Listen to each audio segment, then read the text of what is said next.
এই সূরার মাধ্যমে কাফের বেঈমানদেরকে আল্লাহ তাআলা সমস্ত কিছু আল্লাহ তাআলার কথার জবাব দান করলেন। এবার আসলে অল্প কিছু সময় আলোচনা করি ফজিলত। এই সূরাটার ফজিলত কি নবী বলেন, এই সামান্য কুল হুয়াল্লাহু আহাদ আল্লাহুস সামাদ লাম ইয়ালিদ ওয়া লাম ইউলাদ ওয়া লাম ইয়াকুল লাহু কুফুয়ান আহাদ, এই সূরাটা যদি একবার যদি আমরা পড়ি তাহলে কোরআনুল কারীমের 10 পারা পড়লে যে সব সে আমলনামে আমাদের দান করা হবে। যদি এই সূরাটা 3 বার যদি আমরা পড়ি তাহলে আল্লাহ রাব্বুল আলামিন 3 বার পড়ার বদলতে কোরআনের এক খতমের সওয়াব আমার আপনার আমলনামায় আল্লাহ দান করবে। এর পরে গান্ধার এলাকার মুসলমান, এর পর্দানিশী মা ও যুবক ভাইয়েরা, আজকে সবাই কত নষ্ট করতেছি। আজকে ঘন্টার সময় আমরা খেলাধুলার মধ্যে মনোযোগ, ঘন্টার সময় মোবাইল নিয়ে ব্যস্ত। ও পর্দানিশীওয়ালা মা, এই সূরাটা যদি আপনি রান্না করতেছেন, কাজ করতেছেন, 3 বার যদি পড়ি তাহলে আমাদের আমলনামায় এক কোরআনের খতমের সওয়াব আমাদের আমলনামায় দান করা হবে। পয়গম্বর অন্য হাদিসের মধ্যে বলেন, যদি আমরা এই সূরা ইখলাস যদি 10 বার যদি আমরা পড়ি, আল্লাহর নবী বলেন 10 বার পড়ার বদলতে আল্লাহ তাআলা জান্নাতে আমাদের জন্য একটি ঘর তৈরি করে দিবে। মাত্র 1 মিনিট সময় লাগবে। 1 মিনিটের সময়ের মধ্যে যদি আমরা 10 বার পড়ি, আল্লাহ তাআলা জান্নাতের মধ্যে একটা ঘর তৈরি করে দিবে। পৃথিবীর এমন কোন জিনিস নাই যে আপনি 10 মিনিট 1 মিনিট একটা বদলতে আপনার জন্য ঘর তৈরি হয়ে যাবে। কিন্তু আল্লাহ তাআলা বলেন যে যদি 10 বার, নবী আকরাম সাল্লাল্লাহু আলাইহি ওয়াসাল্লাম বলেন যদি 10 বার যদি কেউ পড়ে তাহলে আল্লাহ রাব্বুল আলামিন তার জন্য জান্নাতে একটি বাড়ি আল্লাহ তাআলা তৈরি করে দিবে। আল্লাহ রাব্বুল আলামিনের আহকাম হুকুমগুলো আল্লাহ তাআলা আমরা যেন পরিপূর্ণভাবে আদায় করতে পারি, আল্লাহ তাআলা আমাদেরকে সেই তৌফিক দান করুন। আজকে সে আল্লাহকে নিয়ে বাংলাদেশে যারা বিভ্রান্তিমূলক কথা বলতে চায়, এই বাংলার জমিনে আল্লাহ বিরোধী, ইসলাম বিরোধী, কোরআন বিরোধী, ধর্ম বিরোধী এই সমস্ত মানুষদের জন্য, কোরআনের বিরোধী মানুষদের জন্য এই বাংলার বুকে মানুষরা দেখতে চায়, তাদের জন্য একমাত্র ফাঁসির আইন মানুষ দেখতে চায়। কথা বলেন ঠিক কিনা? এই সমস্ত आई बंदाए खुदा चाहो अगर उनकी मुलाकात, आई बंदाए खुदा चाहो अगर उनकी मुलाकात, जल्दी से अबैठे सुनो हजरत की नसीहत, जल्दी से अबैठे सुनो हजरत की नसीहत। जिंदगी में बंदगी तू करना गए,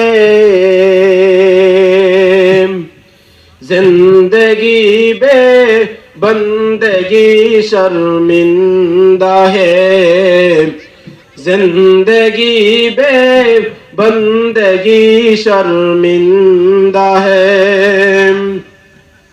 आयते हम कुछ न कुछ खरीदने को, आयते हम कुछ न कुछ खरीदने को,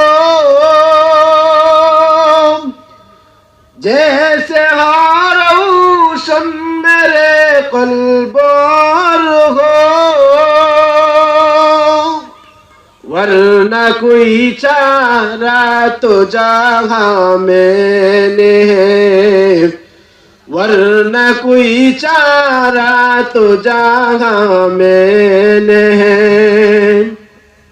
जिंदगी में बंदगी तू करना गए, जिंदगी बे बंदगी शर्मिंदा है, जिंदगी बे बंदगी शर्मिंदा है। दुनिया में हो दुनिया का तलबगार न हो,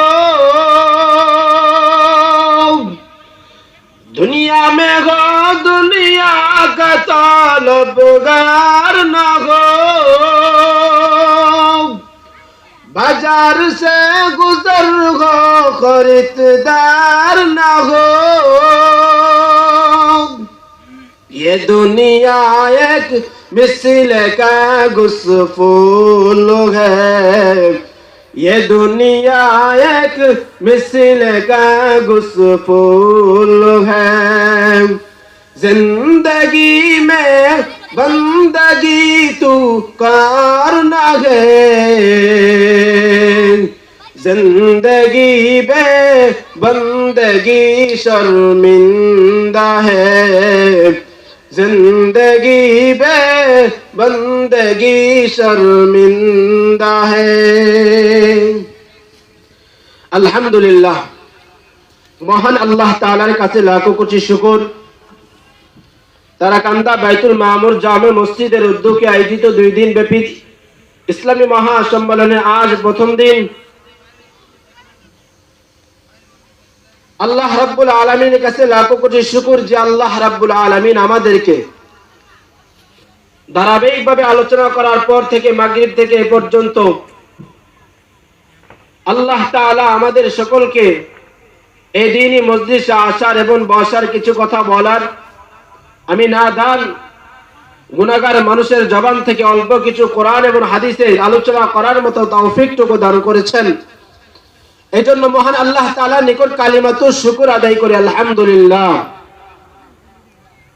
আমি আপনাদের সামনে মহাগ্রন্থ কোরআনুল কারীম থেকে 114 খানা সূরার মধ্য থেকে 112 নম্বর সূরা সূরা ইখলাস আমি আপনাদের সামনে পেশ করেছি।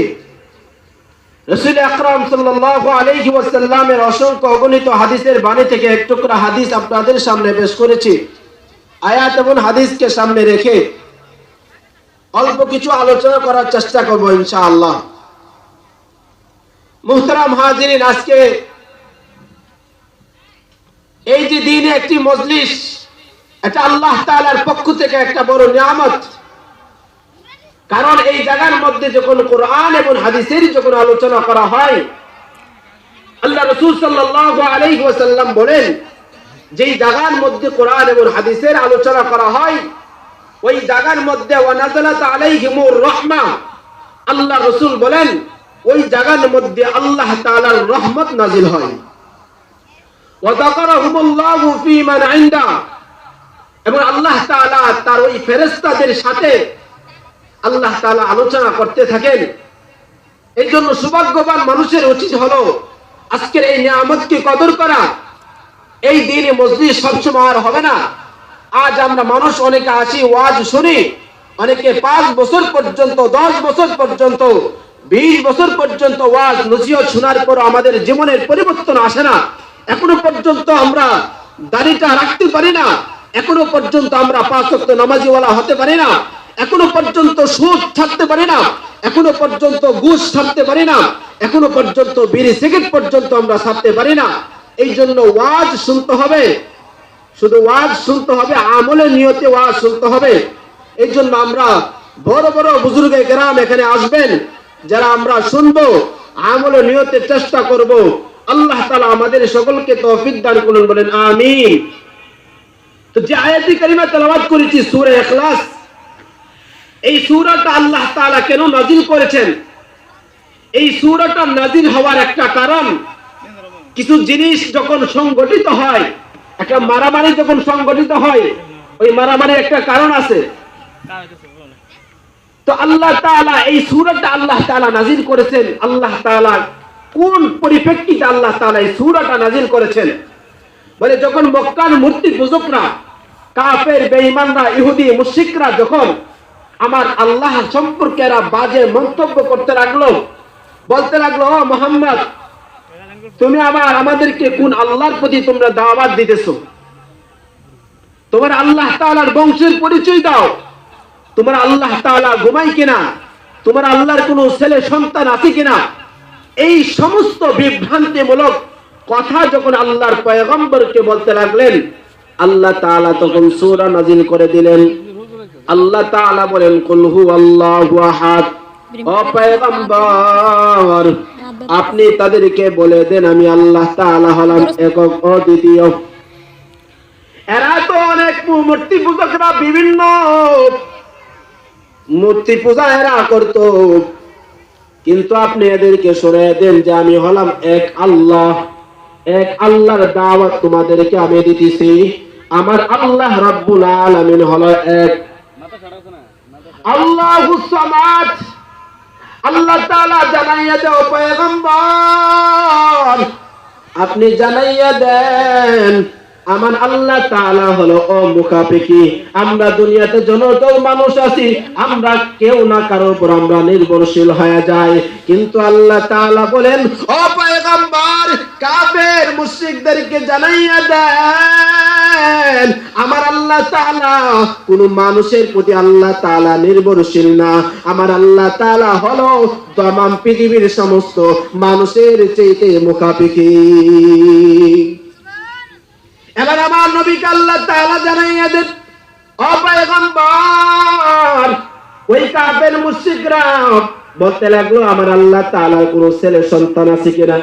আপনি জানাইয়া দেন লাম ইয়ালিদ ওয়া লাম ইউলাদ, আমি আল্লাহ তাআলা কাউকে জন্ম দেইনি এবং আমি আল্লাহ তাআলা কাউর থেকে জন্ম হয় নাই, অর্থাৎ আমি আল্লাহর কোনো সন্তানাদি নাই। আল্লাহ তাআলা বুঝাইতে লাগলেন ও কাফের মুশরিকের দল, তোমরা বলতে লাগলো আমার কোনো ছেলে মেয়ে আছে কিনা?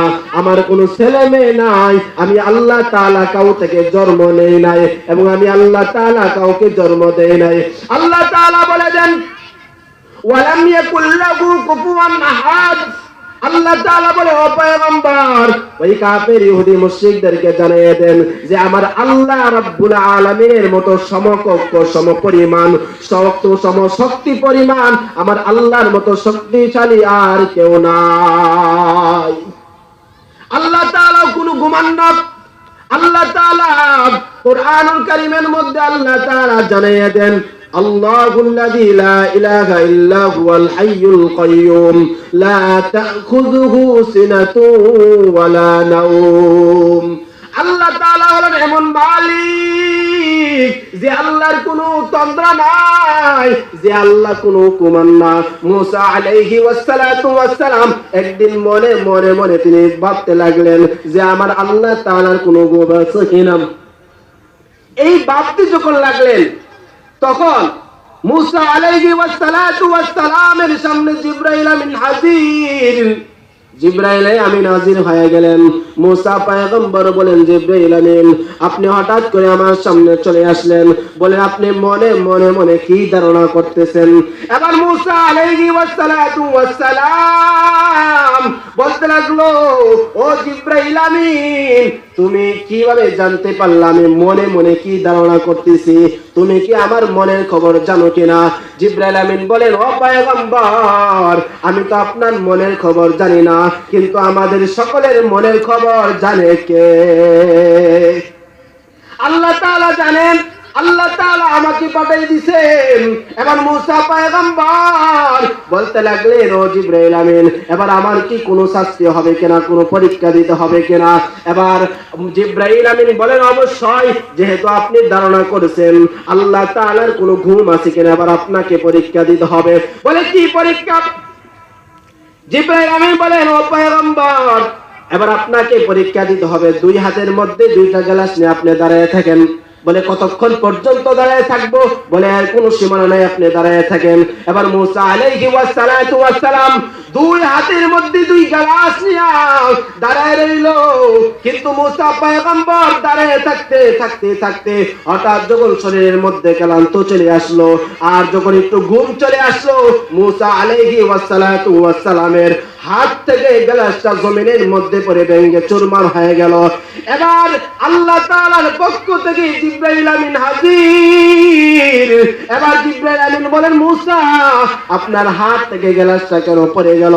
এবার মুসা আলাইহি ওয়াসসালাতু ওয়াসসালাম বলেন ও জিবরাইল আমিন আমি হঠাৎ করে আমার শরীর ক্লান্ত হয়ে গিয়েছিল, আমার ঘুম আসি গিয়েছিল, ঘুম হয়েছিল, ঘুম আসার কারণে আমার হাত থেকে গ্লাসটা পরে জমিনের মধ্যে ভেঙে চুরমার হয়ে গেল।